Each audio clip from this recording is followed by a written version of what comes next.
Zanmim frère, moi espérer que ou en forme par la grâce de Dieu. Ça, c'est vidéo moi te promet tout côté nous pral bon symbole et une série de thèmes dans Apocalypse, dans Daniel qui est utilisé, dans prophétie même qui est utilisé, n'a bon ça veut dire et puis n'a pas bon référence biblique yo. Ces vidéos ça la utile en pile.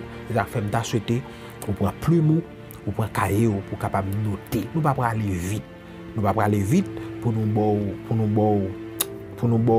ça tout ça nous gain pour nous baou aujourd'hui pour capable bien maîtriser parce que pas oublier sous canal là nous gain yon étude Daniel l'a fait et nous pral rentrer dans partie prophétique là même là nous pral gain pour nous bon détail mais les bon pour connaître tout symbole yo net pour pas avoir trop problèmes, pour pas avoir trop gros difficultés parce que objectif nous c'est aider à comprendre prophétie qui est dans la Bible. Premièrement, lorsque nous est corne dans prophétie, il veut dire roi, il veut dire royaume, il veut dire roi, il veut dire royaume. Nous voyons ça dans Daniel 7 verset 24, Daniel 8 verset 5 21 22, Zacharie 1er verset 18 19, Apocalypse 17 verset 12.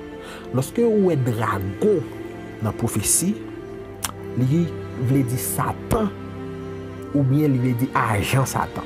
Le monde qui travaille pour Satan. Nous voyons ça dans Ésaïe 27 verset 1er, Ésaïe 30 verset 6, Psaume 74 verset 13 verset 14, Apocalypse 12 verset 7 verset 9, Ézéchiel 29 verset 3, Jérémie 51 verset 34. Lorsque nous voyons de l'eau, la mer, dans la prophétie, depuis nous voyons de l'eau même, il veut dire religion peuplée, il veut dire peuple, il veut dire nation. Nous jouons ça dans Apocalypse 17 verset 15, nous jouons ça dans Ésaïe 17 verset 12, verset 13. Les nous épée dans la Bible. Épée veut dire parole de Dieu dans la prophétie. Là nous dans la prophétie. Lorsque nous épée veut dire parole de Dieu. Nous jouons ça dans Éphésiens 6 verset 17, Hébreux 4 verset 12. Lorsque nous étoile dans la prophétie, étoile veut dire ange, messager. Nous jouons ça dans Apocalypse 1er verset 16, dans verset 20, Apocalypse 12 verset 4, verset 7, verset 9, Job 38, verset 7. La Bible interprète tête li, la Bible pas besoin de interpréter, la Bible explique la Bible. Lorsque nous sommes femmes corrompues dans la prophétie, il veut dire église apostate. OK? Nous jouons ça dans Ézéchiel 16, verset 15, 30, et verset 15 avec verset 58. Nous jouons ça dans Ézéchiel 23, verset 2, verset 20. Nous jouons ça dans Osée 2, verset 5. Nous jouons ça dans Osée 3, verset 1er. Nous jouons ça dans Apocalypse 14, verset 4. Lorsque nous sommes femmes pures, dans Apocalypse, dans prophétie, il veut dire vraie église. Femme veut dire église. Femme corrompue veut dire église apostate. Femme pure veut dire vraie église. Qui côté nous jouons ça dans la Bible? Nous jouons dans Jérémie 6, verset 2.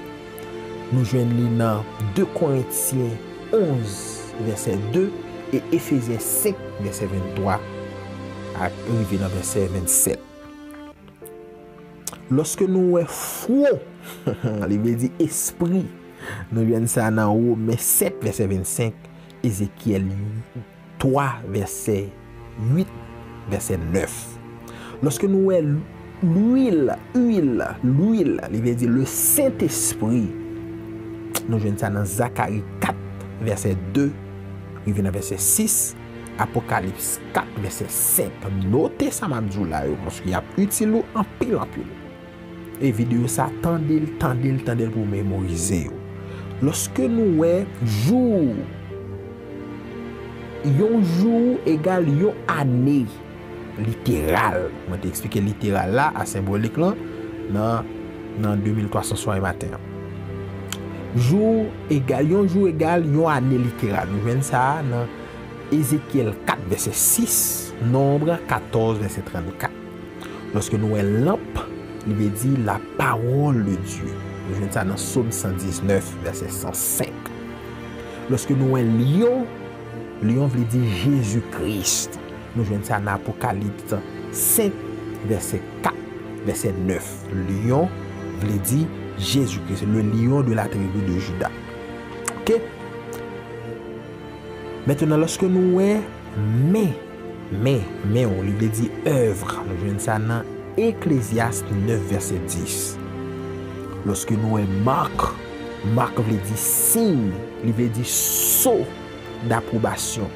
Il veut dire sceau d'approbation. Nous voyons ça dans Ézéchiel 9, verset 4, Romains 4, verset 11, Apocalypse 13, verset 17, Apocalypse 14, verset 9, verset 11, Apocalypse 7, verset 2 avec verset 3. Lorsque nous avons montagne veut dire pouvoir politique ou pouvoir religieux. Montagne. Nous jouons ça dans Ésaïe 2, verset 2, 3. Nous jouons ça dans Jérémie 17, verset 3. Nous jouons ça dans Jérémie 31, verset 23. Nous jouons ça dans Jérémie 51, verset 24, 25. Nous jouons ça dans Ézéchiel 1er, verset 22, 23. Nous jouons ça dans Daniel 2, verset 35, verset 44, verset 45. Lorsque nous avons pain égale parole de Dieu. Nous voyons ça dans Jean 6, verset 35, 51, 52, 53.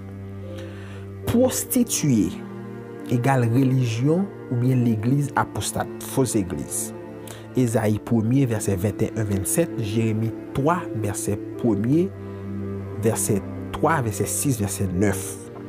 Robe blanche égale victoire. Nous jouons ça, égale victoire, égale justice. Nous jouons ça dans Apocalypse 19, verset 8, que Apocalypse 3, verset 5, Apocalypse 7, verset 14. Lorsque nous avons rocher, il veut dire Jésus, vérité.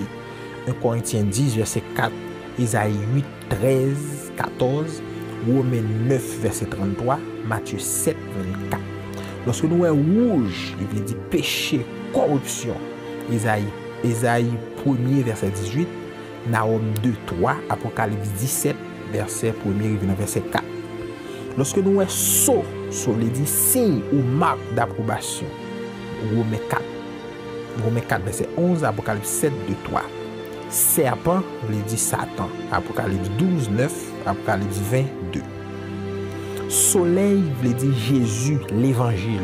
Psaume 84, 11, Malachie 4, 2, Matthieu 17, 2. Jean 8, 12, Jean 9, 5. Tête veut dire puissance, souverain, gouvernement important. Apocalypse 17, 3, 9, 10. Un temps égale une année littérale. Daniel 4, 16, 23, 25, 32. Daniel 4, verset 16, verset 23, verset 25, verset 32. Daniel 7, 25, Daniel 11, 13. Lorsque nous avons vent, dans la prophétie, il veut dire conflit, agitation, vent de guerre. Jérémie 25, 31, dans verset 33, Jérémie 49, 36, dans verset 37, Jérémie 4, 11, 13, Zacharie 7, 14. Lorsque nous avons voleur veut dire la venue soudaine de Jésus. Nous voyons ça dans 1 Thessaloniciens 5, 2, verset 4 et 2 Pierre 3, verset 10. J'espère que cette vidéo ça a utile. Notez-le, partagez-le avec les gens qui ont besoin qu'on ait bagage ça. Puisque sous canal ça on va étudier, il est important pour qu'on ça parce qu'il y a utile. Que bon Dieu bénisse.